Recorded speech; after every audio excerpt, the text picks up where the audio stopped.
तो स्टूडेंट्स, मैं डॉक्टर रंजना गर्ग।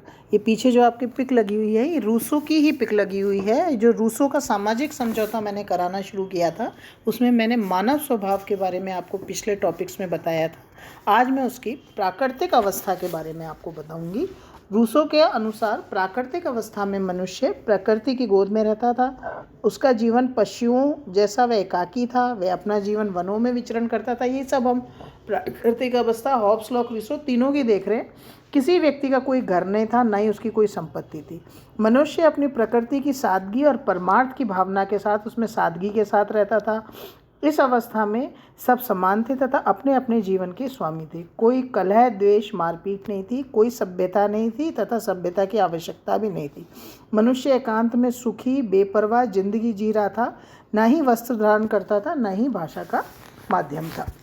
इस प्रकार रूसो के अनुसार प्राकृतिक मनुष्य एकाकी, स्वतंत्र, नैतिक, अनैतिक भावनाओं से मुक्त, निस्वार्थ, संपत्ति और परिवार से रहित आदिम स्वर्णयुग की स्वर्णीय दशा में रहता था। प्राकृतिक अवस्था के व्यक्ति के लिए रूसो आदर्श बर्बर शब्द का प्रयोग करता है। याद रखिएगा, ये आपके ऑब्जेक्टिव में भी पूछते हैं कि वह आदर्श बर्बर कौन प्रयोग करता था, तो उसका उत्तर रूसो है। प्राकृतिक अवस्था में व्यक्ति एक भोले और अज्ञानी बालक की भांति सादगी और परम सुख का जीवन व्यतीत करता था। रूसो के अनुसार प्राकृतिक अवस्था अनैतिक नहीं हो सकती। इसे न सद्गुण की अवस्था कहा जा सकता है।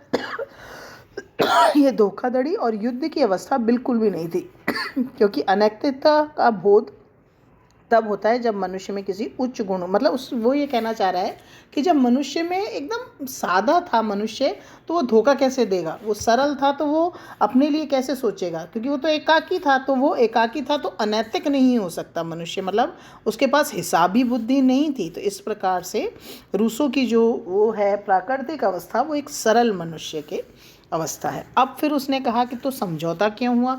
तो प्राकृतिक अवस्था आदर्श अवस्था थी, जहां मनुष्य एक मासूम, निर्दोष और निर्बल पंछी की तरह प्राकृतिक सौंदर्य का आनंद लेता हुआ विहार करता था। परंतु ये स्वर्णिम अवस्था अधिक दिनों तक कायम न रह सकी। मानव के ज्ञान में वृद्धि हुई।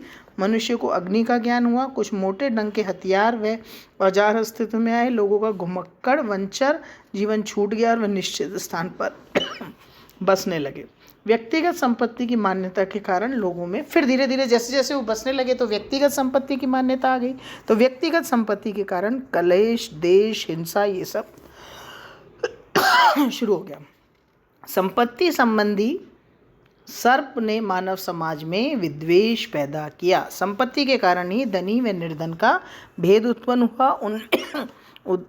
एक नोवल सैवेज की स्वाभाविक समानता, स्वतंत्रता समाप्त हो गई। मतलब जो आदर्श बर्बर था वो खत्म हो गया। व्यक्तिगत संपत्ति ने प्राकृतिक अवस्था की शांति भंग करके एक ऐसे सभ्य कहे जाने वाले समाज को जन्म दिया जिसमें मनुष्य से मनुष्य की सादगी, ईमानदारी, समानता, परमार्थ की भावना छीनकर इकट्ठा करना, दुश्मन पैदा करना, संपत्ति का भूखा, स्वार्थी, घमंडी, मतलब जितने दुर्गुण होते ना, वो संपत्ति के कारण मनुष्य के अंदर आ गए। मतलब रूसो कहता था कि मनुष्य शुरुआत में बहुत शांति प्रिय प्राणी था, लेकिन क्या हुआ, जैसे जैसे संपत्ति आई उसके अंदर ये भूख, स्वार्थी, घमंडी, ये सब भावनाएं आने लगी। तो मतलब वो ये समझाना चाह रहा है, तो समझौते का क्या कारण था जो समझौता किया जब वो इतना आदर्श था। तो रूसो के अनुसार सभ्यता की वृद्धि के साथ साथ दरिद्रता, शोषण, हत्या और बीमारी बढ़ती चली गई।